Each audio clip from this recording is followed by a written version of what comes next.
Okay, everyone, so we're just going to go through a quick look at my process for post-processing. I do want to kind of drive home the idea that post-processing is very specific to your individual style, what you want to achieve, and the means by which you get to what you want to achieve. So please keep in mind that this is not a follow what I do. This is just an example of one way you can kind of approach your post-processing. This is also not a tutorial about software. I'm going to go through two different photos. One I'm going to do in Lightroom Classic, which is, I guess at this point, my preferred post-processor. I do also quite like Capture One, but I was using their Capture One Express for Fuji, which they have discontinued. I will then also be going through Apple Photos, which is free for those of you who have a Mac. Next week, I'm going to try to use two different software. I'll also be using Photoshop next week a little bit for our portrait post-processing. But as far as this week goes, we're looking at Lightroom Classic and Apple Photos. So one paid subscription and one included with the cost of your Mac. I don't want to say free because it's not free, but it's included with the cost of your Apple product. So let's start by looking here at Lightroom. I've already loaded in a few photos. I'm just going to be working with this one. So we're not going to be going through any of the organization. We've already talked about that in a previous unit. So we're going to dive right into developing. Now, one thing to kind of keep in mind is that when they created the layout, they did keep in mind an order of events, if you will, process of ordering. So the top to bottom scroll down is actually quite logical, and it does work to kind of just start at the top and work your way down. One thing I will say is that the automatic profile import when you come in Lightroom is to jack up the sharpness. I'm not a fan of that, so you can turn that down right away, you can also change your import settings and negate that, make that so that doesn't happen. But the point here is that you can kind of start at the top and work your way down in a nice, easy way. I'm not going to go through and explain what everything does.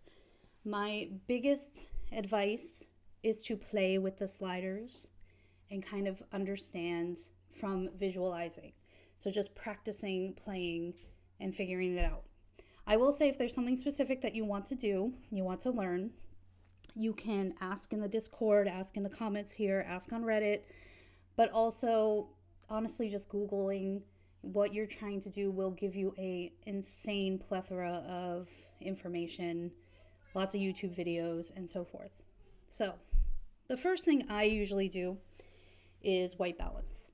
I shoot with auto white balance in RAW. So the best thing to do is to then correct the white balance on import. The easiest thing for me is to grab the dabber, find a neutral zone, so a light white gray, and it will adjust it accordingly. Very, very subtle difference on this one. The auto white balance kind of nailed it. So you can kind of see, if you look carefully, the before is a little bit cooler. The after is a little bit warmer. You can see it most up here on this white space.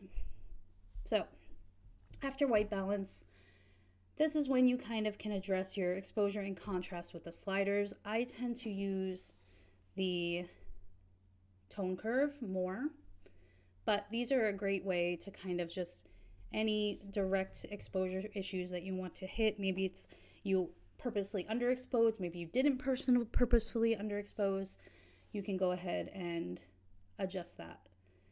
I actually am kind of happy with where it was, and like I said, I tend to use the tone curve at the bottom.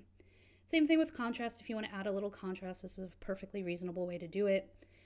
I do like to kind of play with the whites and blacks here a little bit because I like to have my photos be maybe a little bit extra bright. And one way I like to do that is with the whites. I really like those whites to be white, like You put on a Crest white strip on there and let it sit for way too long. But I'm actually quite happy with the way that this exposure is. Let me tell you kind of what I want to bring out in the photo. So there's a couple pieces of the photo that I think are the more interesting parts, and that would be this reflection, the driver, and the woman coming off the train. So those are the things that I kind of want to circle in on. And in order to do that, I'm going to play with the colors a little bit and then also the crop. Now, the question of when do you crop comes up a lot. And again, that's a personal preference. I tend to crop at the end because I like to visualize everything. I focus in a lot on color, and then I do the crop when I'm finished. Now, part of the reason I chose this photo is that reds are really tricky. And I do a lot of my post on my colors. So we're going to look at the red. I'm actually going to just jump past vibrance and saturation and into the tone curve. So one thing that you may have seen happen in trends and photos is this kind of crushed black, where the blacks are kind of washed out in gray. I honestly still like that. I know maybe it's a bit passé at this point, but I like that to some extent. I like to see a little bit of a fleshed out flat black as opposed to hyper contrasted black. So for me, one thing I like to do is I like to kind of pop a point in the middle, because the way that the tone curve works, let me just show you. This side are your shadows, this side are your highlights. Watch what happens if I just completely flip this line. You get an inverted version. So that's just to show you what sides of the tone curve do what. So if I wanted to affect the blacks, the shadows, I'm going to be working on this side of the tone curve. If I don't want the whites to be affected by that, I'm going to put a marker in the middle. And then when I move this, you see it doesn't really affect the whites. It does a little bit, but not to the point where it did before. So I'm going to go ahead and I'm going to just pull this up a little bit because I like a little bit of that black. And like I said, I really like my highlights to pop. So maybe I will pull a little bit over here as well. Again, this is very subtle so far. You see a little bit of the white balance shift in the greens here, and then you see a little bit in the blacks kind of flattening out. I do most of my work down here in the HSL sliders, hue, saturation, luminance. We will talk about these at length in our color theory week. So don't stress it too much at the point. Again, this is just an example of how I do my work. So I want to make sure those reds are the red that I see in my head when I think of those Prague trams. One thing you can do, you can go ahead and say, well, I want my reds to be super red. Now you have to be careful with the red because it will crush out and look awful really fast. You can go ahead and do that with these sliders. Okay, I want my oranges to be really orange, and so on and so forth. The other thing you can do, and this is a little, I think, more subtle, more nuanced, and a little bit more fun. If you grab this little dabber here, you can pick a color anywhere on here. And when you drag it up, see, it's bringing the red and the orange up because there's a little bit of red in here and there's a little bit of orange in here. Now, I do want you to notice as I do that, watch what happens to the woman coming off the train. What's happening to her face? She's getting like hyperpigmented, way too much self-tanner. So you do have to be careful with how you adjust, where you adjust. That's when things like masks come in. We're not going to spend a lot of time on masks right now. We will look at them a bit more in our portrait post-processing. But just know that if you want to do an adjustment to just one part, a mask will do it. We'll look at that at the end of this photo. So I want to maybe bring up the reds just a little bit, just blanket reds. I like my yellows as well to kind of fall more, I like my yellows to kind of fall more on the orange side of things. So I'm going to go ahead And the way to change the actual color tone is the hue. So I'm going to come in here and I'm just going to drag this a little bit to the orange. So it's less yellow and more orange. You can see the difference there a little bit. Hue. This is how the color looks, the tone of the color. How much of that color is the saturation. So if I want my yellows to be more yellow, more of it, that's the saturation. And then finally the luminance here. The luminance is the brightness that comes through the color. So watch what happens when I up the luminance on our reds. You see how it kind of pulls in more light behind the red, making it more bright, but also kind of losing some of the true tone of the color. If I go down, it does the opposite. Less light is coming through the red, making it a darker hue of red as well. It's important to know with these how that affects skin tone. People have reds, yellows in their skin. And when you play around with the luminance, it does affect how skin works. We're going to look at that in the portrait class a little bit more, because I do use that quite a bit to recover some skin tone. Okay, so here we go. We have very subtle changes here. If I wanted to do a crazy change, I could go into my color grading. You have midtones, shadows, and highlights. Shadows are our shadows, highlights are our highlights, and midtones are everything in between. I can go ahead and I can actually put a color into the shadow there if I wanted to add maybe that famous teal and orange. I can do that right here. There you go. You kind of have that cross-process vintage vibe, I guess you can say. And you can also adjust how strong that is. Again, I'm not describing everything to a T. I'm just kind of showing you what the process might look like. Another way to adjust for that, if you want to play with the shadows and say you want the shadows to be on the blue end, you see in our tone curve we have these 3 different colors: blue, green, red, RGB. I can actually add some blue to the shadows right here in the tone curve. And look how extreme that can be. Okay, so you can actually do that in a couple different places, depending on what you're comfortable with. I don't know if it's just out of habit, but I tend to kind of do that shadow work here in the tone curve versus down here. Although this reminds me more of video editing, which I have a background in, so this is kind of more true to that. So very little edit has happened here. Maybe this wasn't the best option for showing you. But again, I'm just trying to show you what it looks like when I do it. Now, I wanted to tell you, we talked in the beginning about how I wanted to bring up this reflection. A mask is going to help me to do that. So Lightroom has various masking options. None of them are really going to work here for me because there's no sky that I want to auto AI pull out. The subject is who knows, and it's not specifically the background. So I'm going to actually use a brush. You can change the size and the strength of the brush, the feathering, just by scrolling up or down. But I'm just going to brush in on the window. Okay, because I really want to bring up that portion. And you see now I have all these options for my brush. So if I want to make that brighter, you see the exposure can look a little messy really fast, right?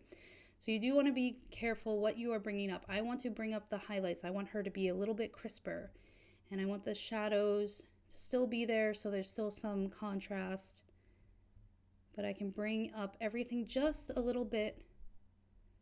When I do it like that, you can tell that it's kind of been brushed in.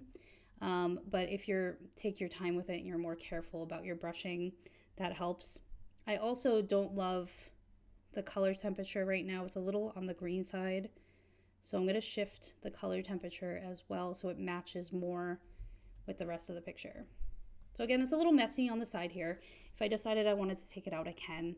I can hold down on Mac, I can hold down Option and just rebrush, which erases some of the brush. You know, so it's where it's a little messy, I can kind of clean it up. Okay, so my point here is that this portion of the screen, of the image, I wanted to emphasize, and then also the woman coming off of the train. There's a lot of highlights here where these women are, these girls. I can make a new brush. Let me just get rid of that. I can make a new brush.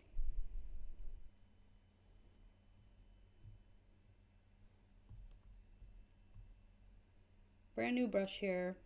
And I don't want them to be so bright. I feel like they're distractingly bright. It's the first thing I see. I can lower the highlights is the main problem because they have a lot of sun bursting off of their head. Okay, and I can also lower the shadows as well, just to kind of bring attention away from them and into where I want it. When I go into my crop, that may happen as well. I may see cropping them a little bit, but this is a good start. You see how different it is there. I can also kind of paint the stairs to kind of add some more darkness to kind of make the woman pop. Again, the more careful you are with this, the better it looks. When you're just trying to quickly go through, that's fine. It's a reasonable, quick edit to just make her pop a little bit more. Now, one other thing in here are reflections. I'm going to come out of my masks. I'm going to go back into just my regular edit settings. I feel pretty okay about my colors now. My yellows are where I want them. My reds could use a little bit of work. I like them to be a little bit deeper red. But you have to be very careful with red. Watch what happens when you play with red. You get these kind of hot spots. You see that? So you have to be very, very careful with red. Red is probably the most difficult color to adjust for. When you oversaturate it, undersaturate it, it's very apparent. So you just have to be a little bit careful. Okay, I feel better about those reds now. I want to kind of attack this reflection a little bit. So here's the noise reduction that we saw. Here's some lens corrections. All of this transform we're going to get to here. We can add grain if we want, if you want it to be more like that or like that, obviously. I'm just going to pop up maybe a little bit of grain. I don't mind the grain.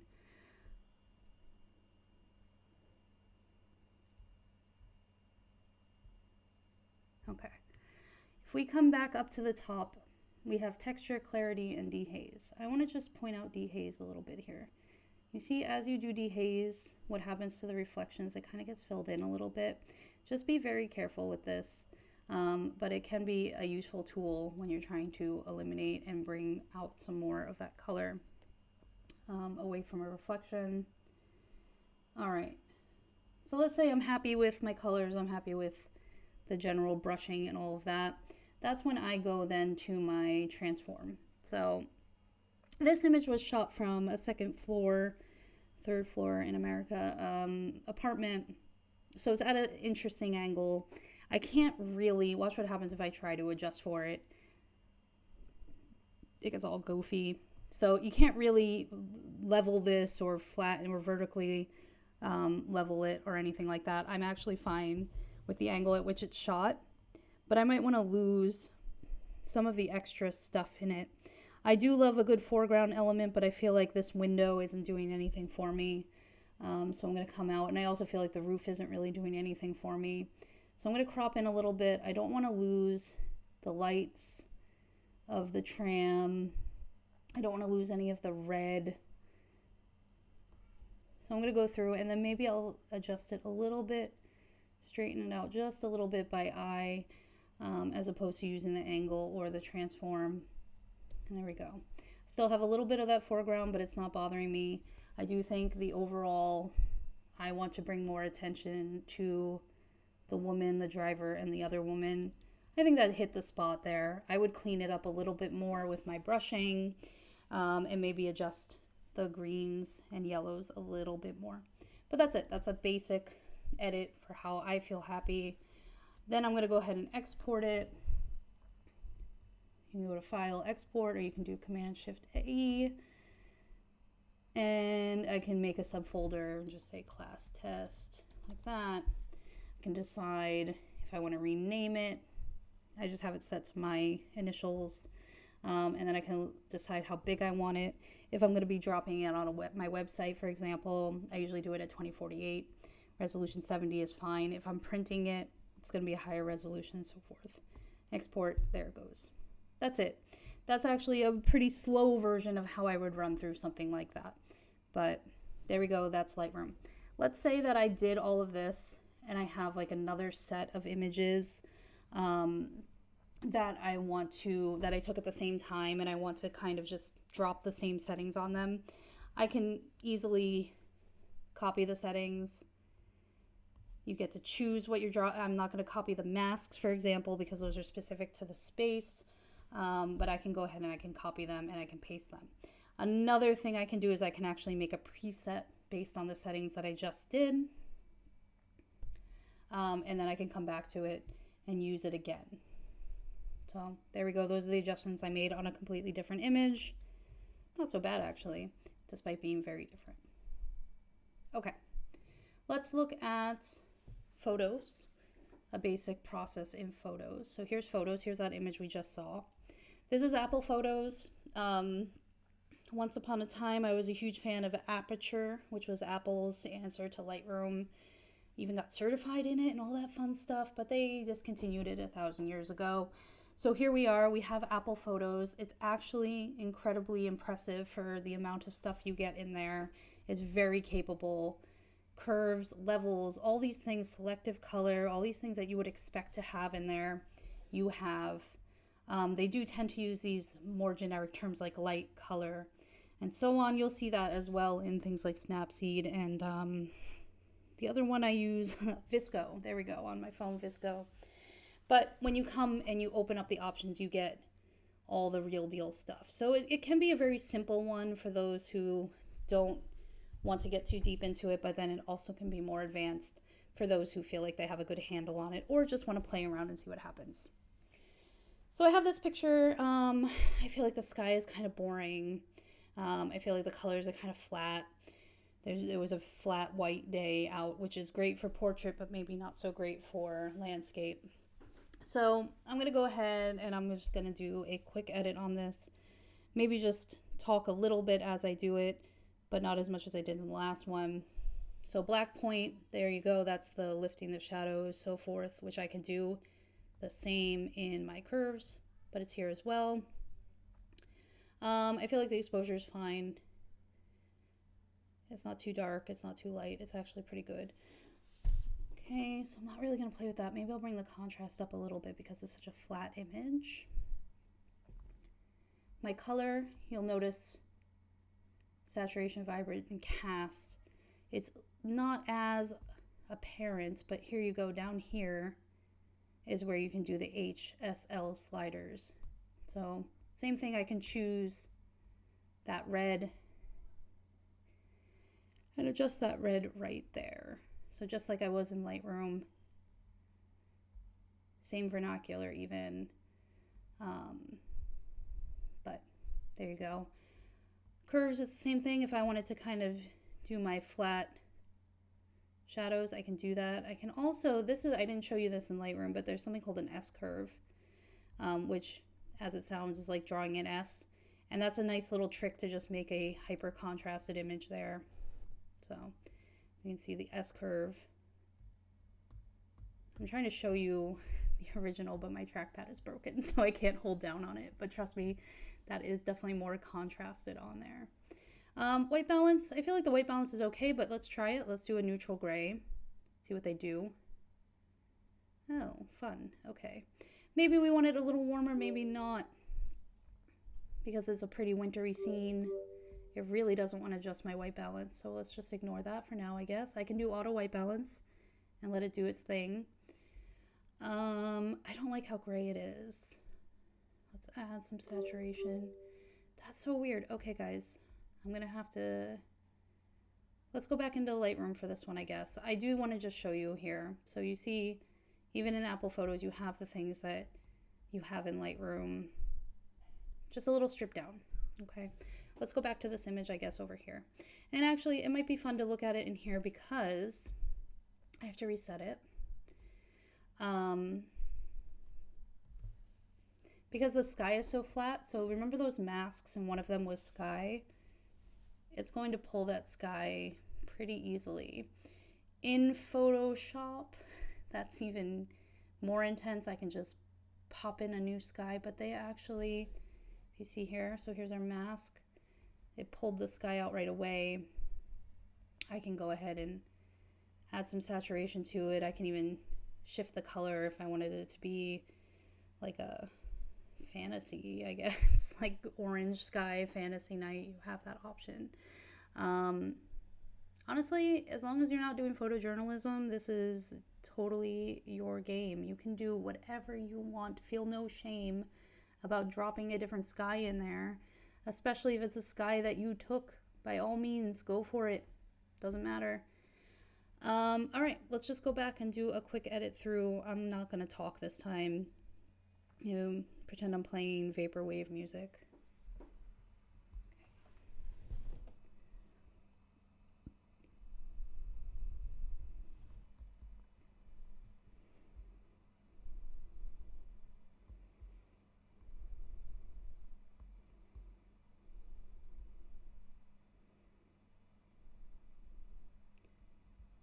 I know I said I wasn't going to talk, but I just want to explain why I'm doing the things I'm doing. The thing I like about this picture is how cold it feels. So I'm kind of just playing to that a little bit.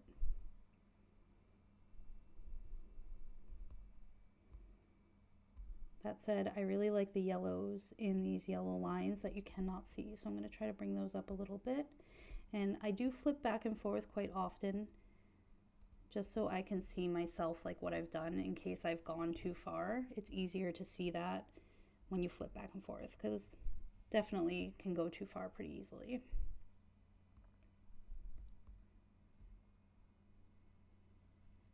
Trying to bring back some of the color into those lines. I feel like this red is a little too deep. Bring that up. And I'm actually going to bring the saturation down on it a little bit as well, because I do feel like it's too bright. If she were more prominent, if she were the only figure, then I would be okay with that. But I think because there are other figures and she's not really the star of the show, she's just kind of there, I don't want to bring too much attention to it. That said, I don't like the hue of it currently. I would prefer it to be more red like that without being overly in your face. Bring down the luminance. There we go. Happier with that. Okay. I think because I want it to seem quite cold, doesn't hurt to add some blues. And I think with the highlights, let's see.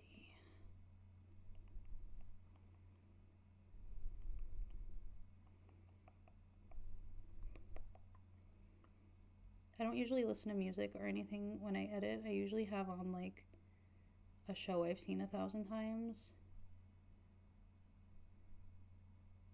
Like maybe I'll just be watching the OC in the background or something equally. I've seen it 1,000,000 times. It's kind of soothing.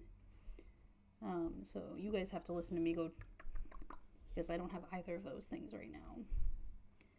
Okay, so I flattened it out quite a bit. You can see the color of the building has kind of become more yellow, which I'm not super thrilled about, but I can adjust for that later. It's much more white in person, and I think it makes sense to kind of keep it that way. But for the sake of showing you what we can and can't do, it's kind of become kind of like an aesthetic, Instagram aesthetic shot. Now here we go. This is going to be useful here. It doesn't hurt to try full out right away, because honestly it kind of kills it.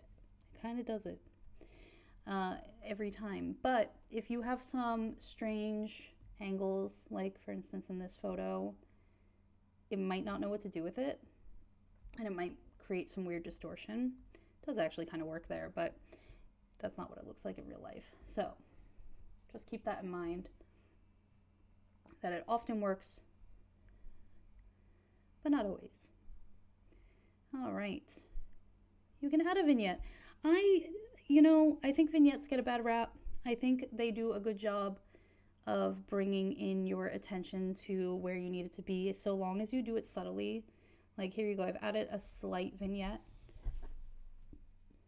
Can't necessarily tell that it's there. If I went like this, like, that's very like 1994 weddings photo, but a slight one is nice. And then also sometimes you'll find that the edges of your frames are maybe a little bit darker, so going the opposite route and giving a lighter vignette kind of evens that out. So don't get down on vignettes, friends. I think they're okay. You can add a little grain. That was very little. There we go. Okay, one thing, I feel like it's crooked. So I'm gonna come back up here and I'm gonna do a guided instead. With the guided, I can draw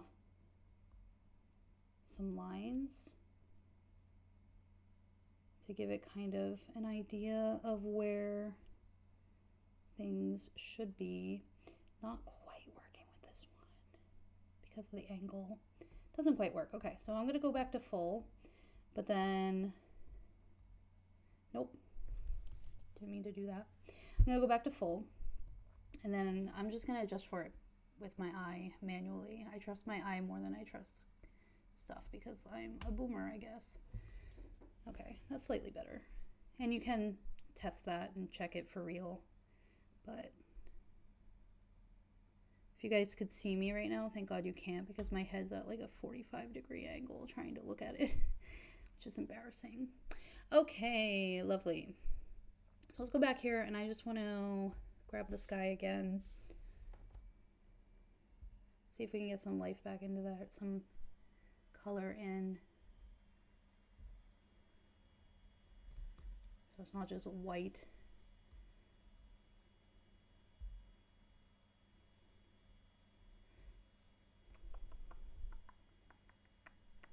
Sorry, you have to listen to me snap my tongue.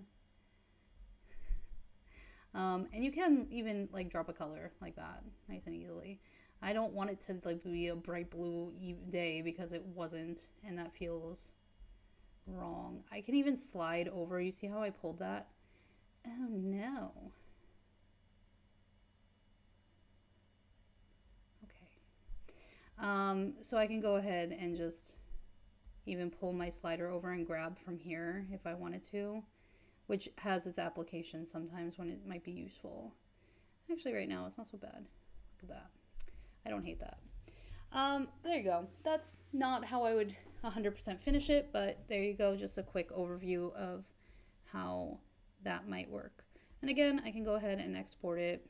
Shift-Command-E, or go to the file, and we'll go into the same folder with the same settings as last time. All right, well, that is it. If you stuck around long enough, congratulations. Next week, we're going to go over portrait post-processing, which is going to be a bit more intensive. It's also going to include some Photoshop time. But again, this isn't like to show you specific software. This is just to show you what my process looks like. You read about Sean's process in the class. We have different processes. Everyone's going to have a different process. If you have specific questions about, well, I want to achieve this, or why did you do this, or so on, ask them. Myself or someone else is definitely going to come in and give you some guidance on that. All right. Thank you, everybody, and I look forward to seeing your befores and afters.